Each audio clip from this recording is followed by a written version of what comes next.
ఏమైంది? అమ్మకి ఇప్పుడు తినొద్దా?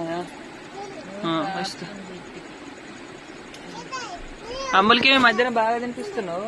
అమ్ములు ఎందుకో నేను తినిపిస్తున్నా తింటా అంటున్నా, లేకపోతే తినకుండానే వండుకుంటున్నా. మరి అట్లయితే ఎట్లా?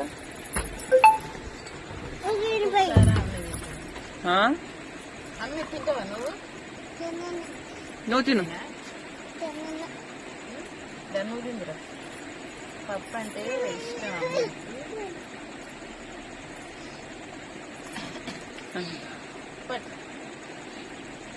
చిన్న అమ్మ నువ్వు తినవా? తినవా? ఇటు వచ్చి తింటావా? బాగా చెప్తే ఫస్టే చెప్తున్నావా? ఇటు కూర్చో అమ్ములానే.